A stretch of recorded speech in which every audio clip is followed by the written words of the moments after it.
Stage पर बैठे हुए तमाम मोहतरम उलमाए कराम, सियासी लीडरान, यहाँ मेरे सामने बैठे हुए तमाम मौजूद शख्सियात, ये भैया बैठिया दोस्तों, साथियों, अस्सलाम वालेकुम रहमतुल्लाहि व बरकातहू।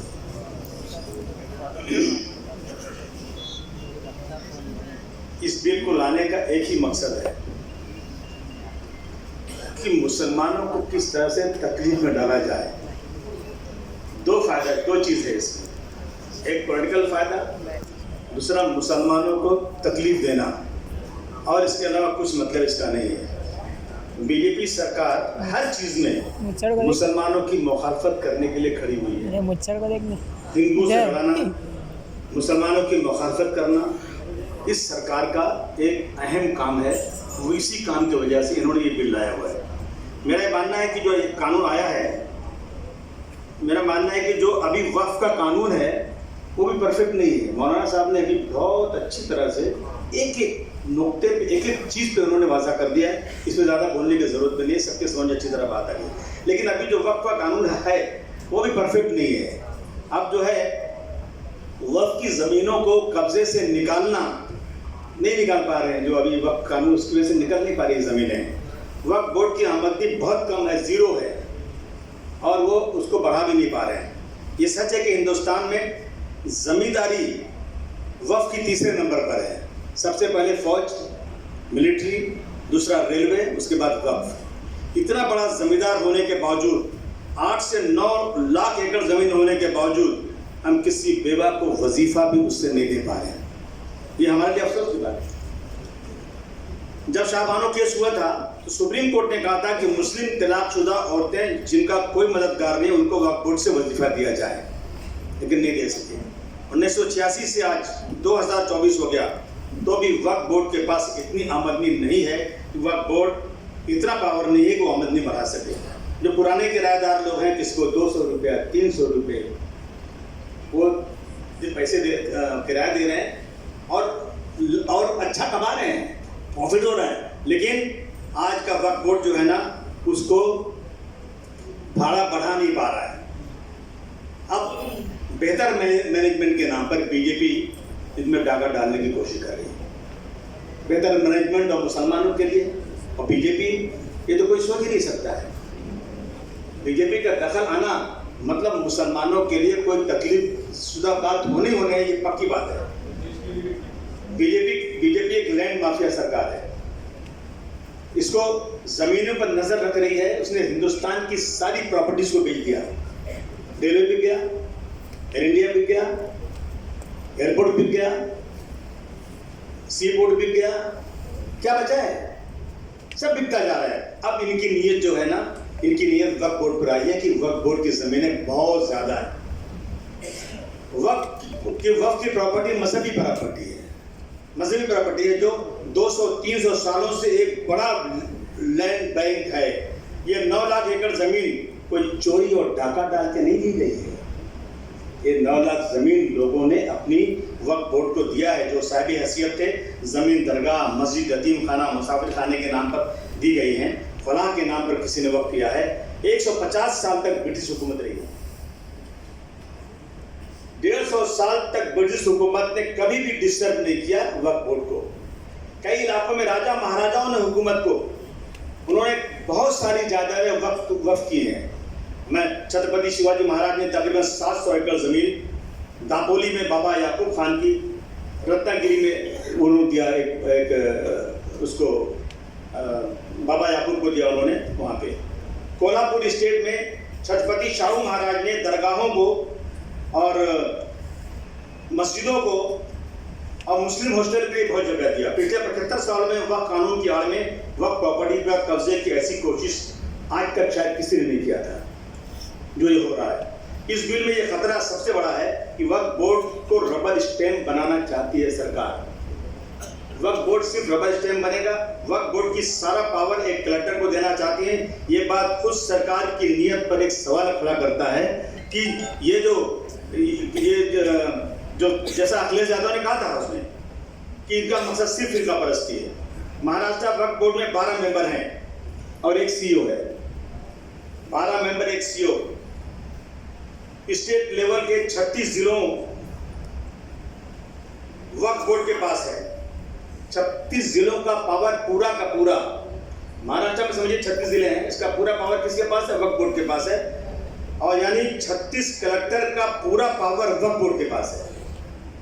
अब ये जो है नए बिल में ये किसी जिले में कोई जमीन वक्फ की है या नहीं है, ये फैसला अब वक्फ बोर्ड नहीं करेगा, बल्कि कलेक्टर करेगा, जिससे मौलाना साहब ने बता दिया।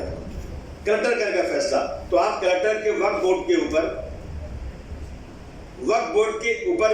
कलेक्टर जो है पूरा फैसला करेगा, और सीओ जो है ना उस पर स्टैम्प मारेगा, रबर स्टैम्प मारेगा कि जो कलेक्टर ने कहा उस पर हम उसको मानते हैं। यह फैसला कलेक्टर करेगा कि ये किसको मिलेगी। 36 कलेक्टर का पावर जिस बोर्ड का है उसको एक कलेक्टर को दे दिया गया। 36 जिलों का पावर एक वक्फ बोर्ड के पास था। अब ये पावर जो है पूरा निकाल के वक्फ बोर्ड को दिया। फिलहाल आज पोजीशन ये है कि बोर्ड कलेक्टर को हुक्म देता है कि फला जमीन पर नाजायज कब्जा है, जो कलेक्टर को काम करना है। अभी जो है बोर्ड दे रहा है कलेक्टर को हुक्म कि भाई ये जमीन फला जगह है, इस पे कब्जा है, इस पे कुछ करना है। बोर्ड के हुक्म पर कलेक्टर काम करता है। अब उल्टा कलेक्टर हुक्म देगा, और कलेक्टर कौन है? सरकारी आदमी है। किसका आदमी है? सरकार का आदमी है। कल अंबानी के घर की जमीन जिसका सुप्रीम कोर्ट में केस चल रहा है, और मैं दावे से कहता हूं ये जमीन वक्फ बोर्ड की है जी। इस जमीन पर सर इब्राहिम भाई, करीम भाई खोजा यतीम खाना था। यतीम खाना 1930 में वक्फ बोर्ड की इंक्वायरी हुई, वक्फ की लिस्ट में शामिल है यतीम खाना, जो 1910 में बना था। 1910 में बना था ये। अब अगर ये बिल पास हुआ तो सरकार जैसा कलेक्टर को हुक्म देगी वैसा ही होगा। मैंने तो कहा था उस दिन ये बिल गिर तो नहीं सकती, लेकिन वक्फ बोर्ड के लीजी बनाओ इसको। वक्फ बोर्ड से लीज पर जगह ले। वो अब एक ही हल है कि अंबानी वक्फ बोर्ड के पास आए और कहें कि भाई ये जमीन आपकी है, मुझे इसको लीज पर दे दो, उसका लीज का भाड़ा हो जाए, दूसरा कोई रास्ता नहीं है। लेकिन ये भी सरकार करना नहीं चाहती। वक्फ का कानून ये है कि जमीन हमेशा वक्फ की रहेगी। कल किसी मस्जिद दरगाह को कलेक्टर, किसी का घर मौलाना साहब दरगाह किसी घर कह देंगे ना, तो कलेक्टर साहब की बात ही मानी जाएगी। अहमदनगर में गया था, यकीन मानिए एक मस्जिद है, पूरा मीनारा है उस पर। मैंने पार्लियामेंट में उठाया था, आज तक चिल्ला रहा हूं, अभी तक कुछ हुआ नहीं है। पूरा मीनारा है, उस मस्जिद में पुलिस स्टेशन चल रहा है, बगल में मस्जिद में कलेक्टर ऑफिस चल रहा है, सरकारी दफ्तर चल रहे हैं। जब कलेक्टर को ये फैसला करना होगा तो ये इसको वक्फ बोर्ड को मानेगा नहीं, ये कहेगा कि ये जगह किसी और की है। ये होने वाला है। इसकी इंक्वायरी और कलेक्टर की इंक्वायरी फाइनल इंक्वायरी मानी जाएगी। वक्फ ट्रिब्यूनल पे 3 मेंबर हैं, उसे 2 कर दिया है, उसे 2 कर दिया गया है। इसका डिसीजन भी आखिरी फैसला माना जाएगा। कलेक्टर का ही फैसला आखिरी फैसला होगा। मस्जिदों, दरगाहों, कब्रिस्तान के मामले में गैर मुस्लिम को लाया जा रहा है। गैर मुस्लिम कम से कम 2 मेंबर रहेंगे और नॉमिनेशन में और ज्यादा भी बढ़ जाएंगे।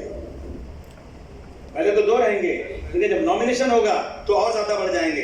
फिलहाल पार्लियामेंट के 2 मेंबर, एक एमएलए, एमएलसी, 2 मेंबर और बार काउंसिल के 2 मेंबर आपस में चुनकर भेजते हैं। अब 2 की जगह 1 कर दिया गया है, और एक मुस्लिम मेंबर सेलेक्ट करेंगे और एक गवर्नमेंट नॉमिनेट करेगी। कलेक्टर राज में लंगड़ा लूला वक्फ बोर्ड बनने वाला है। कोई पावर नहीं उसको होगा। इसमें गवर्नमेंट के लोग ज्यादा होंगे। जो इलेक्शन में आता है उसमें भी आधा करके एक गवर्नमेंट के बंदे और आएंगे। पहले एक समाजी खिदमतगार एक नॉमिनेट किया होता था, 2 मजहबी स्कॉलर, एक शिया और एक सुन्नी। अब बिल में कहा गया कि जो मशहूर लोगों के ब्यूरोक्रेसी के उनको लिया जाएगा। किसी जज को भी इसमें लिया जा सकता है। ये आज जो है ये लोग करना, किसी रिटायर्ड जज को भी लाया जा सकता है। ये उन्होंने लिखा हुआ है। जो 12 लोग हैं जो फैसला करते थे, उसमें नॉमिनेटेड मेंबर की मेजॉरिटी हो जाएगी। जो 12 लोग हैं जो फैसला करते हैं उसमें नॉमिनेटेड मेंबर्स की मेजॉरिटी हो जाएगी। तो वही लोग हैं जो बाबरी मस्जिद का हुआ। जज ने फैसला कर दिया ना, वहां पे ये कहा कि इसके अंदर ना तो कोई मंदिर का सबूत मिला है। 1949 की रात को जो वहां मूर्ति रखी गई, ये भी क्रिमिनल एक्ट था। और बाबरी मस्जिद का ताला खोला गया, ये भी क्रिमिनल एक्ट था। 92 में बाबरी मस्जिद को मिसमार किया गया, शहीद किया गया, ये भी क्रिमिनल था। लेकिन जज साहब ने फैसला कर दिया, हम कुछ नहीं कर सके। एक जज, जैसे आपने कहा ना, बाबरी मस्जिद, इसी तरह से एक जज, एक कलेक्टर नायर था। एक कलेक्टर ने एक मूर्ति रखने के बाद ये फैसला कर दिया, उसको मस्जिद को बंद कर दिया, और 70 साल के बाद मस्जिद को ले लिया उन्होंने। ये मस्जिद 3 एकड़ की जमीन पर मस्जिद थी, और ये भी वक्फ बोर्ड की जमीन थी, ये भी वक्फ की जमीन है जिसको कब्जा किया उन्होंने। मगर मैं मुबारकबाद देना चाहता हूं कि घमंड टूट गया। 10 साल में पहला बिल वापस गया है, पहला बिल। 400 पार कहने वाले 240 पर आ गए। और एक बात खाली थोड़ा सा सोचो, अगर 400 पार हो गया होता तो ये बिल पास हो गया होता, बिल पास हो गया होता। मैं बहुत बधाई देना चाहता हूँ, मुबारक आप लोगों को देना चाहता हूँ। ये कौम के वो लोग बैठे हैं जिन्होंने अंग्रेजों के दांत खट्टे कर दिए थे, ये वो लोग हैं। मैं बार बार कहता हूँ मौलाना, मैं कहता हूँ जमीयतुल उलमा इस मुल्क की सबसे बड़ी जमात है। खुदा की कसम, मैं एक बात नहीं 50 बार कह चुका हूँ, कौम का कोई आज रहबर नहीं है, कौम बेरहनुमा चल रही है। हर आदमी अपना फैसला खुद कर रहा है। 20-25 करोड़ मुसलमानों का कोई रहनुमा नहीं। हाथ जोड़कर कहना चाहता हूं, खुदा के वास्ते उठिए आप लोग, सारी जमातों को जमा कीजिए और एक कलेक्टिव लीडरशिप बनाइए। 50, 100, 200 लोगों को जमा रखिए और तय कीजिए कि अब अगर हुजूर सल्लल्लाहु अलैहि वसल्लम के खिलाफ किसी ने नाज़ेबा हरकत की तो आपको ये करना है, हम अपनी जान भी देने को तैयार हो जाएंगे।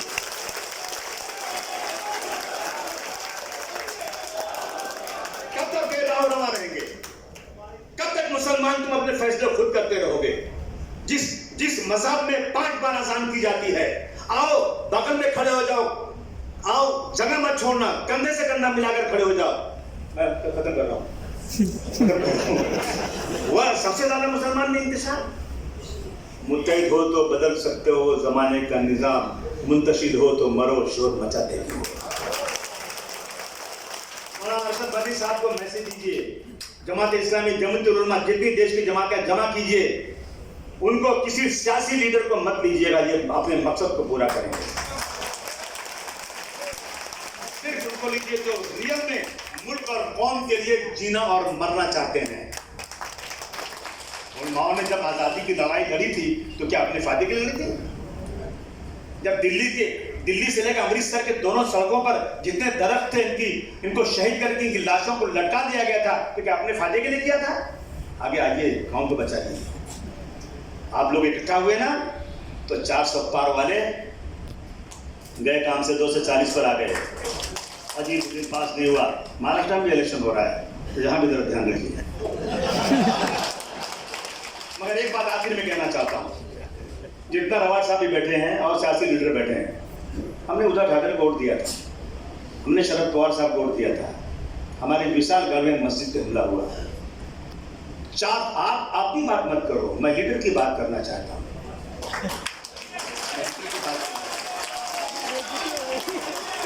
उद्धव जी ने क्यों नहीं बयान दिया? क्यों उनके एमएलए बाहर निकले? पवार साहब ने क्यों नहीं जवाब दिया? मैं पवार साहब को सुनिए, मैं खुदा की कसम पवार साहब की इज्जत करता हूँ।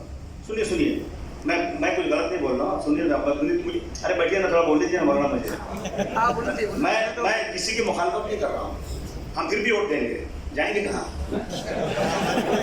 वोट तो वही देंगे, लेकिन कहिए उनसे कि हमारे दिल में थोड़ा दर्द है, हमारे इशू को बोलिए आप, हम आप वोट दे रहे हैं, हमारे इशू को बोलिए आप, और इंशाअल्लाह ये जमीन अल्लाह की है, अल्लाह की ही रहेगी।